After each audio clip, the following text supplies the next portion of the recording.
Okay, this is the second edition of the information on metallurgy and heat treatment of steels. So we'll get into that and continue on that road. We recently talked about what happens when we slow cool steels and what kind of chemical reactions and things occur then and what properties it might have. Now we're going to talk about cooling quickly. So the phase diagram is not quite as accurate when we're trying to cool quickly. So let's figure that out. Okay. So when we go to heat treat a piece of steel, what we're going to do is we're going to heat it to a temperature where we're trying to dissolve all the carbon that's available. And when we do that, let's say we have a 0.4% carbon steel and we heat it up into this austenite region, which is up here, okay? And if we heat it way up into this zone up here, kind of bad things happen. What happens is the little crystals in the steel grow to sizes that make it very brittle. So we have a desired temperature range at which we'll do different heat treatments. And there's a lot of stuff on this on the slide, so we'll explain each one. So don't get stressed out too much here. But all these different things are different heat treatments, and they occur at different temperatures. So we can refer back to this chart. But generally, things we might do would be hardening, tempering, annealing. They call a full anneal or a process anneal, or they sometimes call that a stress relief anneal. Spheroidizing and normalizing anneals. And you can see that some of these things happen at different carbon contents. Like if we're going to do a stress relief anneal or a process anneal, it might be down here. Materials usually under 0.4, even 0.3% carbon. And then if we're doing a spheroidizing anneal, we're going to do this to tool steels. Okay. And you can see normalizing can happen in a bunch of different materials. So what are these things? Also hardening. If we were to harden a piece of steel, let's say if again 0.4% carbon, I would take it up into this black band here and we would read over and it would be something like 1600 degrees in order to do a hardening or a full anneal on it. Okay, so we're going to go to the next slide and we're talking about hardening. So what are we doing with hardening? Well, essentially hardening, what we're trying to do is we're trying to avoid the formation of pearlite. Pearlite is the soft structure we talked about in the last lecture. And that is alternating layers, naturally occurring alternating layers of cementite, which is very hard, and ferrite, which is very soft. So if we have those things together in this naturally occurring composite, it ends up being relatively soft, relatively easy to machine, and it has some decent mechanical properties, but nothing close to what you would get if you heat treat something. So what we might do is heat it up and quench it down to room temperature. Okay, we're trying to do something there, and we're trying to form a hard structure, which we'll talk about in a little bit, but it's called martensite. And that hard structure is the absence of pearlite. So either you get pearlite or you get martensite, or sometimes you get a mixture of the two, which kind of give you this intermediate properties, and usually we don't want to do that. Okay, so either you're trying to form all pearlite, which is kind of soft and easy to machine and it's not hardened, or we're trying to harden it, which we're trying to avoid pearlite formation. One thing I want to note, and I'm going to say this a couple times throughout here, if you add alloying elements, what does that do to the hardenability or the ability to harden? Well, alloying elements tend to delay the formation of pearlite. So if you're delaying the formation of pearlite, you're more likely to make it hard. So let's go back to the slides here. So if we heat between 50 and 100 degrees above that upper critical temperature, I just showed you that black band on the iron carbon phase diagram, we dissolve at least most of the carbon from the cementite form into the austenite. Okay, so it's like dissolving sugar in water. Even though you can't see it, you're dissolving internal particles of cementite, and they're dissolving into austenite. And it says it must reach the equilibrium. In other words, you have to leave it there long enough in order for that to occur. Depending on the type of steel you're using, that might be anywhere from 15 minutes at the temperature, or even faster than that, to maybe half an hour, or 45 minutes, even an hour. Okay, so there is kind of a rule of thumb, is that 1 hour per inch of thickness, and that just has to do with the ability to heat the whole part up and then allow the center of it to have that soaking time as well.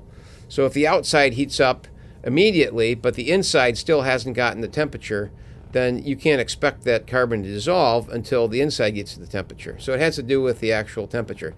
Sometimes when we bring things up to temperature, if it's a really big part, it can crack if you heat the outside too quickly and not the inside. So the outside's expanding and doing weird things, and the inside can then have a different volume, and then the casting or forging or whatever it is can actually crack in the furnace. So sometimes they'll hold them at a lower temperature, get the whole thing uniform, and then they'll take it up again through the austenite range and get it. Sometimes some of these really, really big forgings and stuff they're working on, they'll take a day or a day and a half to do, because they're like 100,000 pound, 50-inch thick parts. Okay, so at that point we're going to quench it to room temperature to avoid the formation of cementite. In other words, you're avoiding perlite from forming. And then form martensite, which is body-centered tetragonal, if you remember from last lecture. But that's only if enough carbon is present. If you don't have a lot of carbon, then you're not going to really form martensite. In fact, the cooling rate that you'd have to form martensite would be like instantaneous. So as you add carbon, you get longer. It makes it easier to harden because you get a longer amount of time. Also, the more carbon atoms are in there, the more they interfere with the slippage of the sliding of atoms across each other, which means the more brittle and hard it is. Okay, what we'd like to do is make something really hard, but also and strong, because usually hard and strong kind of go hand in hand. But you'd also like some ductility as well, if possible. Okay, so below about 0.3% carbon, you're not going to really be able to harden it. So in other words, it's not going to really get very hard, and you're going to form perlite typically before anything else forms. Okay. Okay, so now we're going to talk about cooling rates, and this has a lot to do with the paper that you're writing. Okay, the cooling rate, the critical cooling rate, is the cooling rate, the minimum cooling rate that it takes to get a martensitic structure. And so we'll talk about what that means in a bit. But essentially, you're avoiding that formation of perlite by cooling it quickly. We're supersaturating the carbon in the solution, so it no longer forms an equilibrium and does what it's supposed to do. So instead of forming carbides, iron carbide and ferrite, it's going to form this martensite structure, which essentially is a supersaturated solution of carbon in iron. Okay, so this is in relative cooling rate. We start out with brine, that's the fastest, water, oil, air, and then furnace, which really we call this an anneal, but it's a slower cooling rate. So essentially, we did water, oil, air, and furnace for our heat treatments for our for this lab. Okay, so when we cool it in water, that was the fastest. We cool it in oil, it was a little slower. We cool it in air, slower yet, and then the furnace is the slowest of all. Okay. If you cool too fast, you can cause cracking. The outside of it is going to be changing from a face center cubic structure. Okay, remember we talked about the crystal structures? So it's going to cool from a face center cubic crystal structure to a body center cubic structure. And so why is that a problem because they have different volumes. So if the outside is trying to get smaller, constrict, and the inside is still expanded, you can have cracking occur. So ideally, we cool it at the slowest possible rate in order to get hardening. So let's think about your assignment now. We're cooling it at different rates. The faster we cool it, the more likely you're going to get cracking, okay? But the faster you cool it, the less likely perlite is going to have time to form, and the more likely martensite, which is that supersaturated solution of carbon and iron, will form, okay? So if we cool fast, we possibly might get martensite if we have enough carbon present. And how do we tell? Martensite's the hard stuff. So if I take a hardness of that sample, I'll be able to see an improvement or an increase in the hardness if I have formed martensite and and I've formed at least some martensite. Now, if you get that mixed structure where you have some perlite and some martensite, you might get an intermediate hardness. Okay, so let's say you quench it in air. Let air cool. Yeah, you got Rockwell 30. Okay. Then you quenched it in oil, Rockwell 50. Then we quenched it in water and got Rockwell 65. What do we know about this? Well, it's a water hardening steel because it really only became hard in water. Okay, what else do we know? It probably doesn't have many alloying elements. Why? Because it wasn't very easy to harden it. You had to cool it really, really fast in order to keep that supersaturated solution and form martensite. Okay. When we add alloying elements, what does that do to the hardenability? Alloying elements, again, delay the formation of perlite. So we can cool slower and still get martensite to form. Okay. So also when we agitate the oil or water or whatever it is, you move it around a lot, it will be more effective at cooling. Okay. So if you spray water on the surface of something that's really hot, you're going to, and you continue to spray it, you're going to cool something much faster than if you just, put it in water in some cases. Okay. So that will increase the effectiveness. That's why when you're quenching your screwdriver blank, you had to move it around in the bath in order to effectively cool it. Okay. What happens when you put, and you'll find this in some of the literature when you're doing a review, is when you put a really hot material into a liquid, it forms a vapor bubble. Usually there's steam, or in the case of oil, some sort of oil vapor that forms around the part and insulates the oil from getting at it. So if you got this blanket of steam, it will actually cause the cooling rate to decrease immensely. An example, and do not try this at home, when I was young and dumb, I got my hand wet. We melted a bunch of lead, which is probably not a good idea in general. But this was the olden days. So we melted a whole crucible full of lead.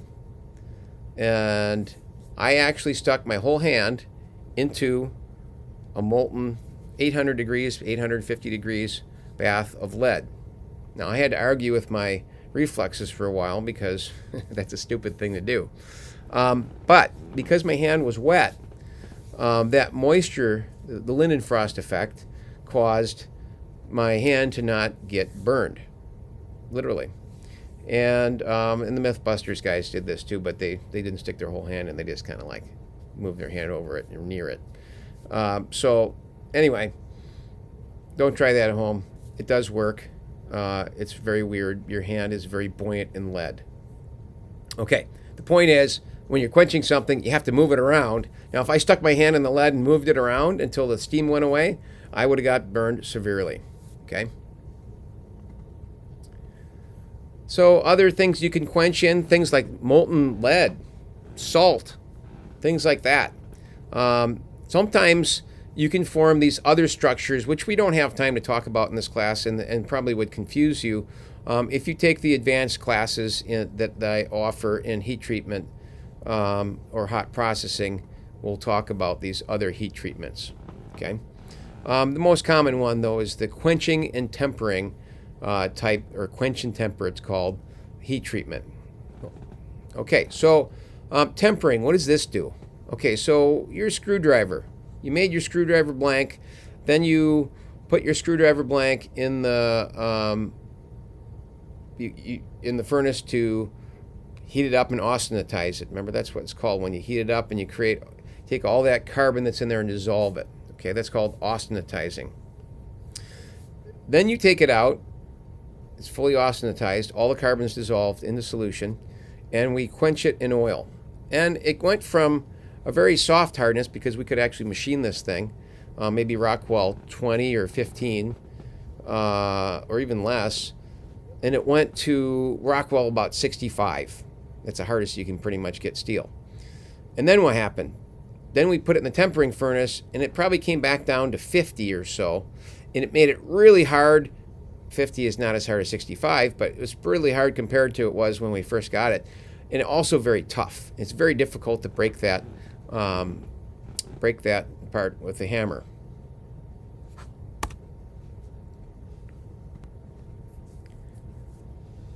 Okay, so let's go back to here. Okay, so what is tempering? It increases the toughness somehow. Why? How does it do it? Well, first of all, remember that when you quench something to martensite, it forms a very stressed out structure. Okay, there's a lot of internal stress. So it wants to blow itself apart. In fact, if you just leave it laying around, it will sometimes crack on its own. I had some people, when we used to do this in 2 different classes, they would harden it and they would come back later and they would temper it. And sometimes by the time they came back in their locker, their part had cracked in half. So the higher the tempering temperature, typically, the more it reduces the initial hardness and the higher the toughness. And so we're going to look at a graph in a little bit here on that. But as we temper it, what we're doing is we're taking it to the maximum hardness and we're tempering it back to the hardness that we want and the toughness we want. The strength and the hardness will come down. The toughness and impact resistance will go up. Okay?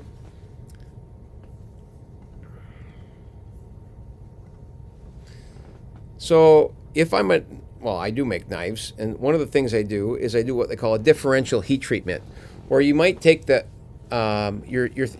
knife and you harden it, and then you polish the surface of the knife so it's nice and shiny, and then we take it and we hit the back edge of it with a torch or some sort of heating thing. Sometimes I even take a red hot bar and I set the back of the knife onto that red hot bar, and it nicely uniformly transfers heat up into that knife. And so what we want to have is the cutting edge of that knife needs to be tempered at around 400 degrees, something like that, to keep really high hardness. But it's going to be kind of brittle. So if I hit this knife on something or beat it on its side or pry on it, it might just snap in half. Okay? I want the back of the knife, the spine of the knife, to be really tough and have a low hardness. So how would I do that? Yeah, I take my bar, I polish it nice and shiny so that I can see, it's silver. And then what I do is I hold that to a red hot bar, and what I'll look at is the colors that are starting to form. And the reason why colors form is that the oxide layers on the surface of it's like bluing a piece of steel, like if you're bluing a gun or something like that. But they eventually turn, if you look at this list here, it starts out no color, pale yellow. We kind of want it straw yellow on the cutting edge, and we want it, let's say, blue. And can you really tell what cornflower blue versus bright blue versus bluish green gray is? I can't. But I know if it's blue, then I've tempered it back pretty far. In fact, if you see 630 degrees Fahrenheit, We went higher than that even. We went to 700 degrees. So you could even temper it farther than that. And then remember that when your knife came, or sorry, your screwdriver blade came out of the furnace, it had a black surface on it, like a very oxidized surface. That's because we didn't polish it before we went into the tempering furnace. But if you polish it, it would probably be a dark blue kind of color.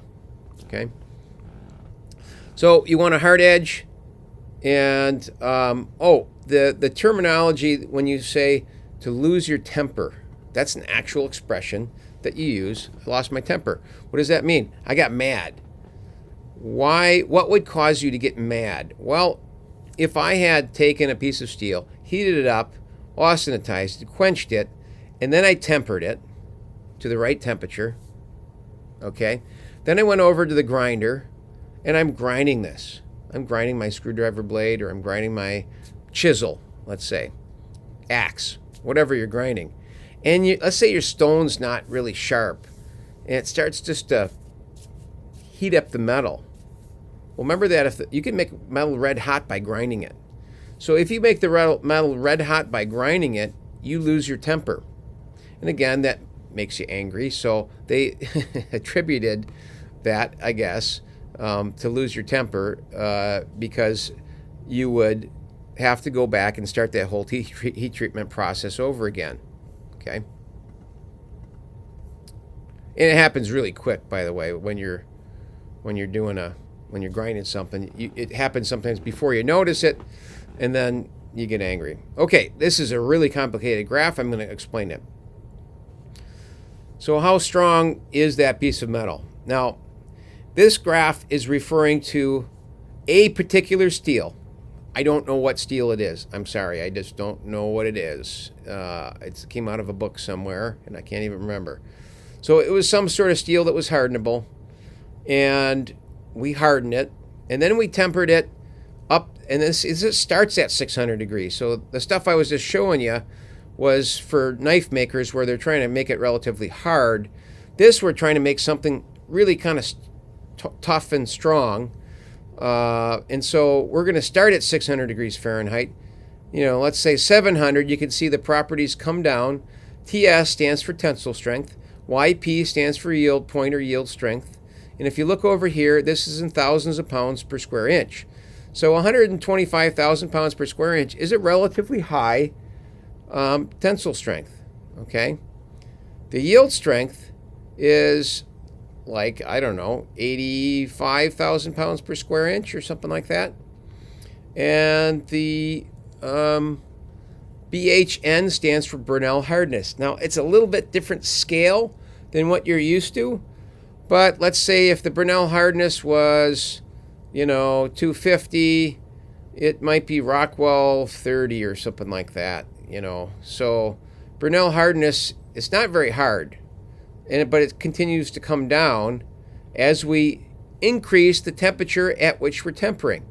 So let's say I had 10 screwdrivers and I put them in the furnace after I hardened them at 600, 650, 700, 750, and went all the way up to 1200 or so. And I would get a graph that looks like this. If I tested the hardness, if I tested the tensile strength, and all that of that particular material. This reduction in area and elongation go the opposite way of the curve. What are those things? If I take a tensile bar and I put it in a tensile testing machine, I know we didn't get a chance to do this. I normally show you this at the beginning of class. But if I pull something in a tensile testing machine, what happens is, as I pull it, it starts to elongate permanently, plastically, and then it fails, okay? If I measure how long it stretches permanently before it actually becomes two pieces, that's a measure of ductility, okay? So that's either elongation, is that length, that change in length of like how much it actually physically stretches, not elastically, but like after it goes past that elastic limit, okay? Until it actually fractures. If reduction in area, what that is, if I take and I measure the cross section, if I measure the diameter of where it broke, it tends to get pinch down when it gets longer, right? It has to. As it gets longer, the volume is the same. So it has to pinch down in cross section. So if you measure the diameter of that pinch down area, and you measure the diameter, then you calculate the area of it, and then you know what the area was beforehand, you know what the area was afterwards, and you do a difference in those two percentage-wise, and that's the reduction in area. So if we look at reduction in area and the elongation goes from near zero elongation to over 25, maybe even 30% elongation. That's pretty ductile material. Okay, the reduction in area goes from somewhere around, I don't know, is that 40% to 65%. Okay, remember the area is a squared factor, so it's a bigger number. Okay, this thing called Izod is, besides being a shirt brand, or a clothing brand, it is a test they do for impact. And so imagine if you take a bar of steel and you put it, I don't know, on like in a vise, and you hold it in a vise, let's say like this, okay? And I have a big hammer that's on a pivot. It comes up here like this, it comes down and whacks that thing and breaks it off. And what it does is it measures how far it goes up on the backswing. Because the difference in the potential energy beforehand and after it, where it ends up afterwards, that's the amount of energy that this thing absorbed. So it's a really easy test to figure out what the impact strength or toughness of that material is. So impact is a sudden stress, and that sometimes behaves differently than a stress over a long period of time. Okay, this is before heat treatment. There's a lot of noise in the background. Easily bends.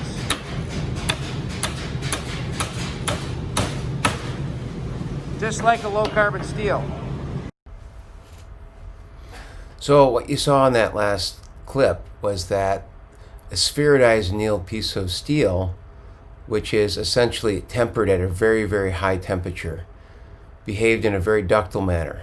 The two materials that it's made out of are ferrite and spheroidized carbides, which behave very ductilely and are easy to machine. Okay, so this one's been quenched from 1600 degrees to room temperature. I wouldn't stand right there. And then not tempered, okay? You can see it fractured with a really smooth, like brittle fracture. So in that scene, we saw a fully hardened piece of steel that was martensitic fail in a very brittle manner. So that has not been tempered at all. And that's the reason why that piece of material is probably very strong, but wouldn't give no warning of failure. And if there's a micro crack in it, which can happen very easily due to the internal stress, it can fail in a very unpredictable manner and cause a problem. So this one's been quenched and tempered, what you're going to do for your part.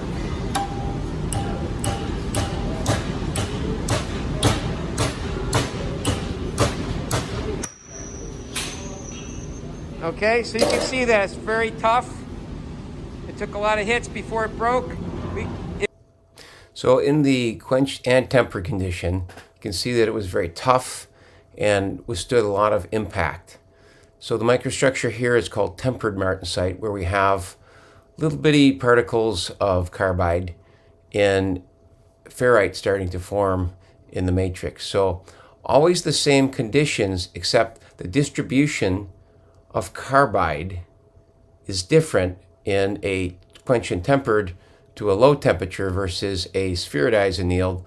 So same amount of carbide, but it's distributed differently. And the reason why it's different is that if the carbide particles are far apart, then that atoms in rows, the slip planes are allowed ductility between those chunks of carbide. When we have fine little particles everywhere, they block the slip of the atoms very effectively almost everywhere. So it has a little bit of ductility, but it behaves in a somewhat between a brittle and a ductile manner. So some hardness and some toughness. In fact, that's going to be the best screwdriver you ever had. Okay? That's really important to things like, well, I don't know, hammers and things like that undergo very quick stresses. Dies for stamping or something like that would have to have really good impact or relatively good impact properties. Okay, so now we kind of understand this graph, but what we're seeing is you don't get something for nothing. Tensile and yield strength come down while elongation, reduction in area, and toughness go up. And hardness comes down as well. Hardness is if you take a hardness of something, you can kind of, and if you know what that material is, you can somewhat predict the tensile strength of it. Okay? So that was an interesting graph. So what actually is happening when you're tempering something? So martensite is that carbon that got stuck in solution and creates a body-centered tetragonal structure. Okay, remember that it was a stretched out structure in one direction, body-centered cubic, with carbon atoms stuck where they can't fit, so it stretches it out. So if I temper below 400 degrees, what we're doing is reducing the stress level in it a little bit so it can relax a little bit in some cases. If we temper between 4 and 750, it's kind of the tough range for steel. Okay, 750 to 1200, we're going to start seeing small little spheroids of carbide in ferrite. So instead of, the phase diagram is working again, but instead of forming plates, which were formed during slow cooling, little bitty particles of carbide are forming. So even when we're heating it to those lower temperatures, we're forming very, very fine particles of iron carbide and ferrite. So it goes back to ferrite and iron carbide, which is what it's supposed to do. But how those are distributed will have a huge effect on the mechanical properties. If they're finely distributed, remember it's the same, you have the same amount of carbon. So finely distributed carbon particles will more effectively block the sliding of those atoms across each other. So they'll make it less ductile than if you have widely distributed blobs of carbide. Eventually, if you had plates, that would be pearlite, right? But spheroidized carbides is usually what you end up with if you temper at a really high temperature. So when you received your screwdriver blank, it was in this 1200 to 1300 degree temperature range where they spheroidized the little carbides that are going to form from that carbon that's in that steel.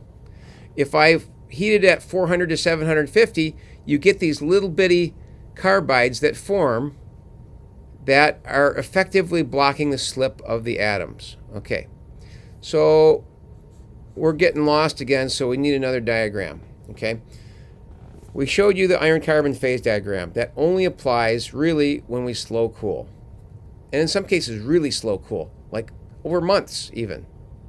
Some of these phase diagrams are showing when does equilibrium occur, usually with steel relatively quickly, within minutes. Okay, but some alloys may not form their stable phase for a long time. In fact, with steel, truthfully, it wants to form graphite. But it forms iron carbide instead of graphite is an intermediate thing. How long would it take to form graphite using steel if I just would hold it? How long would it take to form that graphite? Years, maybe tens of thousands of years. So even the iron carbon phase diagram is what we call a metastable phase diagram. It's kind of like, well, within our lifetime, what's it going to do? Or within a few minutes, because I'm not that patient. Okay, so this diagram here is a generic diagram of what you might see if you were going to plot out different cooling rates and what structures you would likely get when you cooled it at different cooling rates, because we're going to get different structures, okay? Different microstructures and different, in some cases, different crystal structures.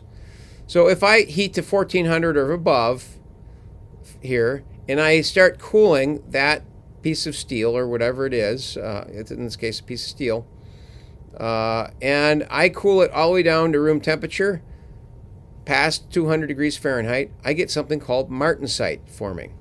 Okay?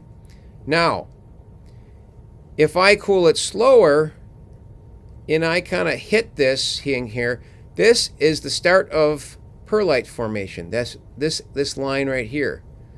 So if I hit this line here by cooling, I start forming perlite. If I continue at that cooling rate and I go through the backside, I have formed a structure of completely perlite. I did not harden that material. If I quench it down here like this, I form martensite. It's fully hardened. If I quench it where it goes through the nose of this curve, it forms some perlite first, and then I continue to go down, and I eventually form martensite. Okay? What happens now? I have a mixed structure, which is kind of crappy. Don't do that. So either I want to quench it down and form 100% martensite, or I want to go slower and form perlite. And if I'm really clever, I can quench down to 600 or 500 degrees and hold it for a long period of time, sometimes like days. And you might get this other structure forming, which we call bainite. And we're not going to really go into that detail. Bainite is kind of like martensite, but it happens instead of by cooling, it happens by holding it at one temperature. Okay, and so we're not going to talk anymore about bainite. It can make a really tough structure. So some lawnmower blades are bainitic, but if you know about martensite and perlite, that's what I really need you to know for this upcoming paper. Okay, so that was hardening. Okay, oh, by the way, this is tempering. Go back to this slide. Once we've quenched it to martensite, if you take it and reheat that to some temperature here, then you're going to get, under the microscope, these look different, okay? So if I take an etch, I polish a sample, piece of steel, and I've quenched it, and then I tempered it at 800 degrees. And then I cooled it back down to room temperature, then I polished it, and I etched the surface with acid. I would see somewhere between a gray and black surface, and that's all I would see. Why? Because you have millions of little bitty particles of carbide that are etching, and some amount of ferrite in between it. That's why when I go to high temperature here, when I temper at high temperatures, it looks lighter gray because we have big blobs of the dark stuff, which is the when I etch it, it etches the carbides, so they form dark, and then iron, which reflects everything. It's basically a mirror. That forms light. Okay. Becomes lighter as the larger carbides and the areas of ferrite get more prominent, let's say. Okay, now what? A full anneal is when we want it soft. Okay, and we don't want to do a full anneal, by the way, on hypereutectoid steels. Remember, hypereutectoid means above 0.8%. Hypoeutectoid steels we do. If we want to anneal them, it produces soft perlite. We might make it more machinable, or we're just trying to make it soft for a forming operation or something like that. Okay. So we essentially take it 50 to 100 degrees above that A3 line. I'm going to remind you here.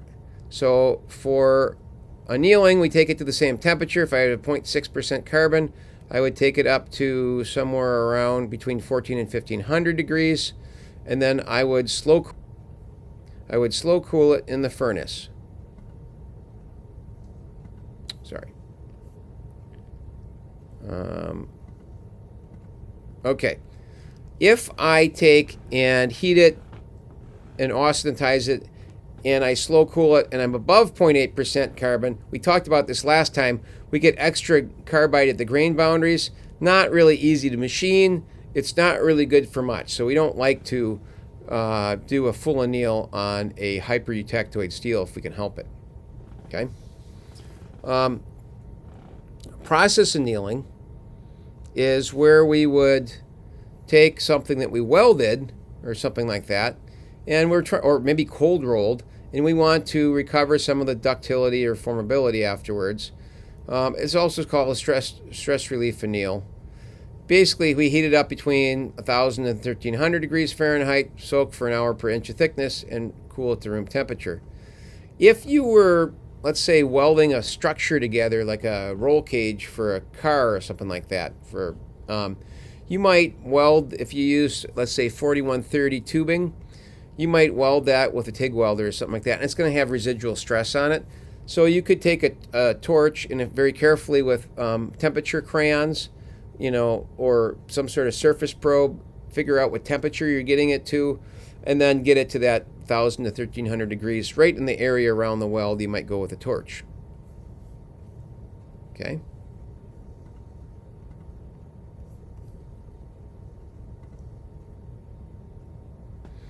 A spheroidized anneal is like if we took and we quenched it and we tempered it at a really high temperature for a long period of time.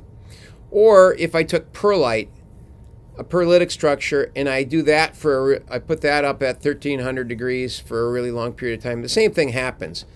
The big plates of carbide will kind of form little spheroids, little globs of carbide. So this is what we want to do to a high carbon steel or a hypereutectoid steel if we want to anneal it so that I can machine it nicely. Okay, and this is the condition that you found your screwdriver blade in before you did your threads and stuff. If you would heat that up to red hot and then cool it, that screwdriver blank, and then try to, when I say cool it, even just air cool it, it would be much, much, much more difficult to put that thread on there. That die would probably crack or break. Okay, so after we heat to 1,300, cool slowly until below 1,000 degrees, then cool to room temperature at a faster rate. We don't want to form any type of martensite or let's say risk forming martensite. Okay. Remember that when you put something in a furnace, if it's at 1333 is where it becomes austenite. Okay. So if your furnace varies by 15 or 20 degrees during its heat cycle, it kind of heats up and cools down, then you might be delving into that temperature range, which would be bad. Always guarantee that you got to the temperatures you did by putting some thermocouples or something in there. Okay, so what does normalizing mean? So if we go back to this diagram, in order to normalize, this is a really easy deal. What we're going to do is we're going to heat this material up. Let's say I'm trying to normalize 1040, and I heat it up to 1550 degrees Fahrenheit. Then I'm going to air cool it. Why would I do this? I'm going to get a fine perlite as the structure, and if there was a bunch of residual stress on the part, that will go away. Also, if you forged a part, what happens is you get this directionality of the grains, and what happens is the grains reform. So the little crystals reform and make a finer crystal. So if you ever watched Forged in Fire, what some people do before they quench their knife, they'll heat their sample up, their knife up, in the furnace, and then they'll take it out and they'll wave it around or put it in front of a fan or something like that. Okay? What does that do? Well, what it does is if they were forging it at a high temperature, the crystals get larger and, let's say, less ductile. Okay? If you heat it and cool it a couple times up into austenite and air cool it, it refines the crystals and makes them smaller, which makes them more uniform and easier to distribute load throughout it. Okay, so if I'm trying to make a tough knife, I might do that a couple times. The only disadvantage of it is it makes the hardenability a little bit less. Okay, so in other words, you have to cool it a little bit faster in order to get to the full hardness. That could be a problem in Forged in Fire. Okay, next slide. So now you know pretty much about hardening, and if we were to want to save money, I'm going to repeat the statement about your project again.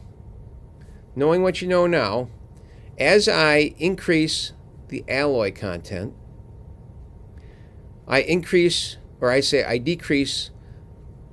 the rate at which perlite forms. In other words, it takes longer for perlite to form. Perlite's the soft stuff. We want martensite.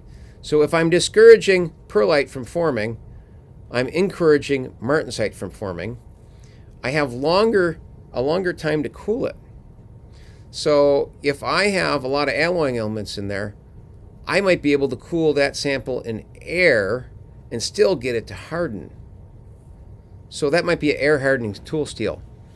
If you look up on MattWeb, mattweb.com, I believe it is, and you look up A2, okay, on that's a type of steel, air hardening steel. What you'll see is it has a lot of alloying elements in it. And you can look at them there. It's chrome and tungsten and molybdenum and some other things that are in there that help the hardenability of it.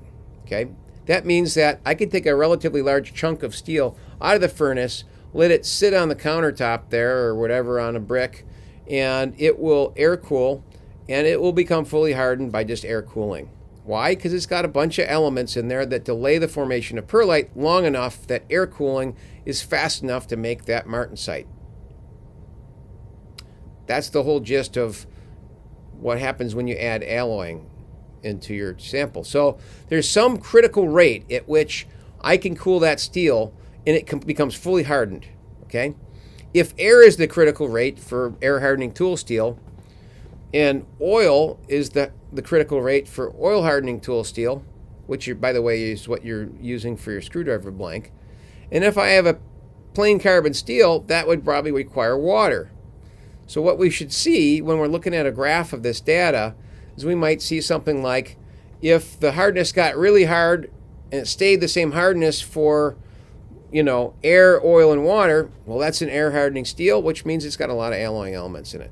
If it got slowly harder and harder and harder, eventually got to 65, well, that's a low alloy steel or no alloy steel, just carbon, okay? And then the final hardness that it gets to, let's say it only gets to Rockwell 50. Well, that's not a very high carbon steel. So we look on that graph that I gave you, and you can pull off the carbon content. One thing you'll have to know is the amount of martensite that's in there, and I will tell you that because it's a difficult thing to determine not knowing. Okay, it's usually somewhere between 80 and 100%. Okay, just so you know, martensite starts forming at 400 degrees, and that was in the graph a little bit ago, and usually finishes at somewhat above room temperature. As you add alloying elements, it starts to depress that. And sometimes your steel may not finish forming martensite until it's gone to like negative temperatures. And sometimes people cryogenically treat metals in order to get 100% martensite, or as close to that as they can get, by cooling it really, really low in temperature, and then that finishes up the formation of martensite. Okay? You may have heard cryogenically treating of different things like engine parts and stuff like that. Okay, what is case hardening now? If I want to just harden the outside of something, okay, what I could do is I can add carbon to just the surface. Now I have a low carbon steel. I put it in a furnace that has, let's say, carbon monoxide. If you look at this chemical reaction here, carbon monoxide and iron form iron carbide at the surface, and then CO2 is given off. You put it in a furnace, you austenize it, which allows carbon to dissolve, and then you hold it there for 4 to 8 hours with carbon monoxide in there, and then you have carbon in the surface. So what happens? Oh, by the way, there's other ways to do this by putting in propane, methane, ethane, propylene, all different kinds of things. They partially burn and form carbon monoxide. Also, you can add nitrogen by using ammonia and even cyanide. Cyanide is a carbonitride, and if you take cyanide salt at like 1600 degrees and you put a piece of steel in there, the carbon and nitrogen go into the surface. It's awesome. It makes super great case hardened steel in a very short amount of time. The only problem is that the operator is in dire danger of being killed by the by cyanide gases. Remember, that's how they used to kill people. I think it was in California. So there's different ways to case harden. You can put it in a furnace and pack it in a metal box with charcoal. That adds carbon to the surface. It has to be a not completely sealed box, but almost sealed box. So you got to leave a breather hole in that. That makes the carbon monoxide stay inside there. Gas carburizing. You partially burn some sort of a fuel, and then that not only heats the furnace but also provides that carbon monoxide that you need. You can do it in a liquid, so you can put it in some sort of salt. There are other salts besides cyanide that you can use to add carbon. So that would be at a high temperature salt. So you can melt salt and then put it in that liquid salt. Nitriding, you can actually put it in an ammonia and hydrocarbons, or just ammonia, and it will, at high temperatures, nitrogen goes in the surface. You get a very hard, over Rockwell C70, but it's very surface. It's just on the very surface. Nitrogen doesn't go in very far because it doesn't diffuse very well. And you can do both of them by ammonia and a hydrocarbon, and you get carbonitriding, kind of what cyanide used to do in the old days. Here is the structure. On the right, we have our medium carbon steel, it looks like. And then on the outside here, this is martensite that's formed. And so this is the case on the outside. That case is probably only less than 1/16 of an inch thick. It depends on how long you have it in the furnace, on how much carbon, how deep the carbon goes into the surface. It's a relatively slow process, okay? So we have martensite out here, and in here we have a hypoeutectoid steel on the inside. Okay, so outside's hard, the inside's tough and ductile. Other ways to get hardening from heat treatment is, if you have enough carbon already, you can take a flame and run it across the surface, and then run a water jet behind it, and you can harden like cast irons and things like that. You can use an induction coil and heat just the surface of something again and quench it and create a surface hardening. Here's a really cool one, laser hardening. How does that work? You scan a laser over the surface. It just makes the very surface hot really quickly because a laser is at such a concentrated temperature and a fine area. And you take that laser away, and it cools so quickly because the metal underneath it's still very cold. And so you can get like millions of degrees cooling rate, or very, very high cooling rates that you can't get in any other. So you can harden materials that are difficult to harden other ways. The other way to do it is with an electron beam, which is very similar to a laser, but it has to be done in a vacuum, and you use electrons in order to bombard the surface and to heat it up. So that pretty much summarizes heat treatment, and hopefully you have enough information with some of the sources you're finding to do the literature review, and then to kind of understand what's happening in those samples that you're seeing the data on. So I know it's going to be a little bit of drinking from a fire hydrant here. The information's coming fast and furious, but if you have questions, you can I can explain this in other ways. We can talk, and I'll try to get you up to speed. But do some of your own research, and I will help you understand it by explaining it in some other way. Okay? So good luck with everything, and we'll catch you next time.